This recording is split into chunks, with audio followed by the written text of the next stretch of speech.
What if a single person could change how billions of people live, work, and connect?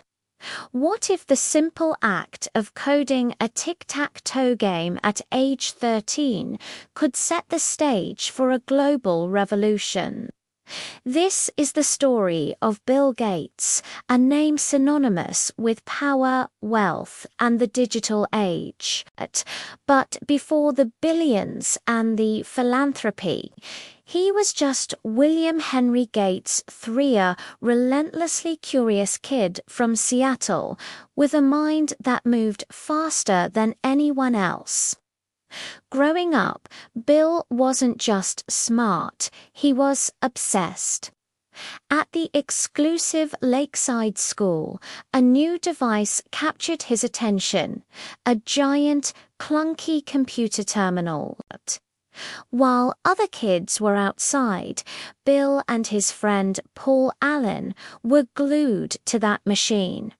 They weren't just playing, they were teaching themselves to speak its language. That obsession led him to Harvard, a traditional path his lawyer father hoped for. But then, a moment of destiny arrived in the mail.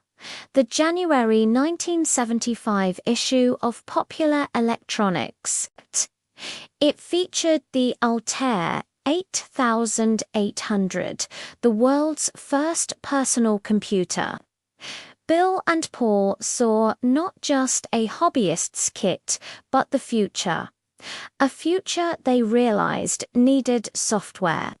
And this is where the legend begins.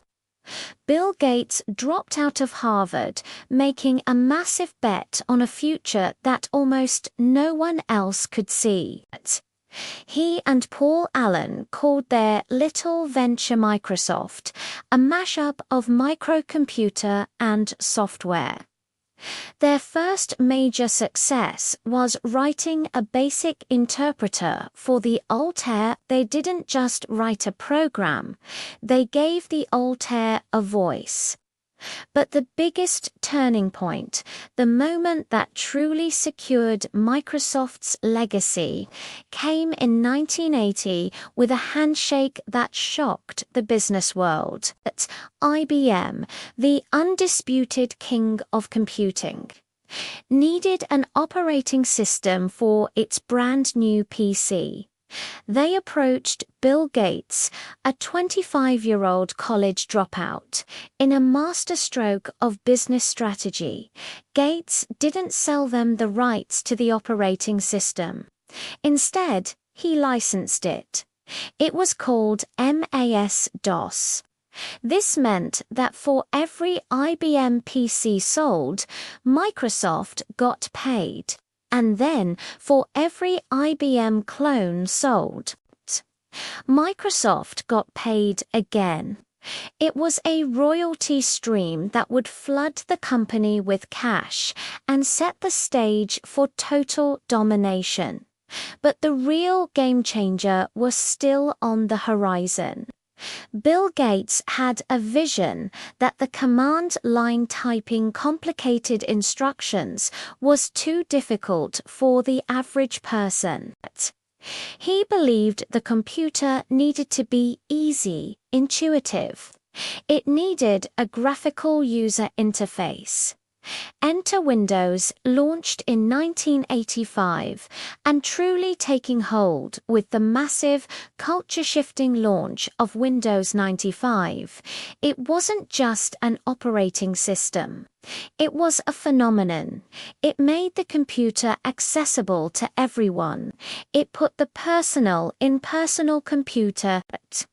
With that, Microsoft became the engine room of the information age. Gates became the face of the PC revolution, intensely focused, fiercely competitive, and eventually the richest man in the world.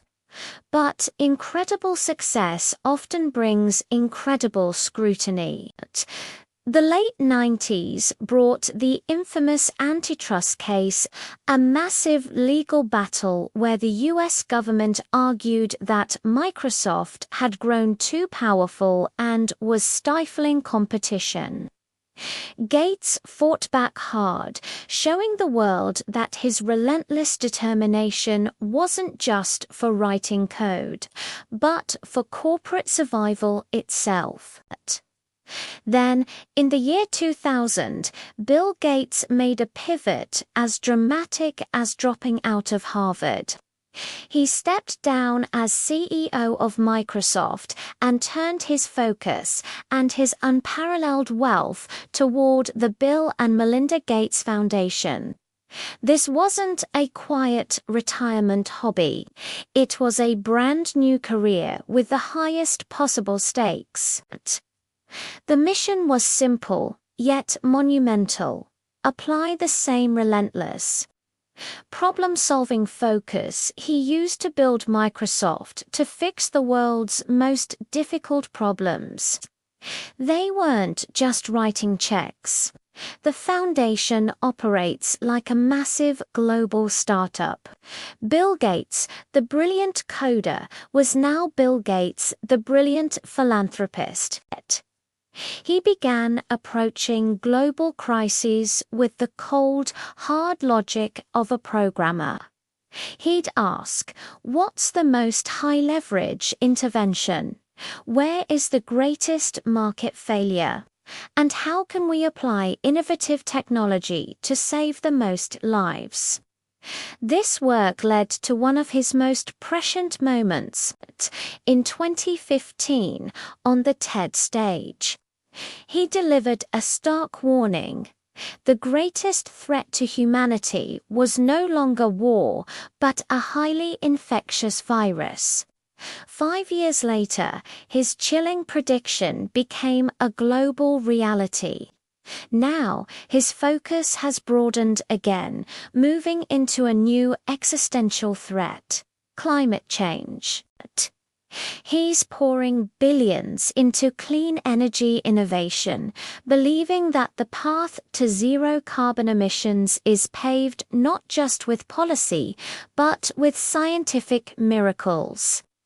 The journey of Bill Gates is a story in 3 acts: the boy prodigy who saw the future of computing, the business titan who built one of the world's most dominant companies, and the global humanist who decided his wealth was a tool to solve humanity's biggest puzzles. He didn't just build an industry. He built the default operating system for the planet. But perhaps his truest legacy won't be found in the code of Windows, but in the lives saved by the vaccines his foundation funds. He's often quoted saying, "Success is a lousy teacher." It seduces smart people into thinking they can't lose. This sense of humility is what keeps him driven. He first learned the computer's language, but has spent the rest of his life learning the language of human crisis. From a teenage coder chasing an impossible dream to a billionaire philanthropist chasing impossible solutions, Bill Gates's life is a powerful reminder that talent, when coupled with ambition and an insatiable desire to solve problems, can truly change the modern world. What do you think is Bill Gates's greatest contribution, Windows or the Gates Foundation? Let us know in the comments below. If you were inspired by this story of ambition and impact, hit that like button and subscribe for more deep dives into the people who shape our world. Thanks for watching.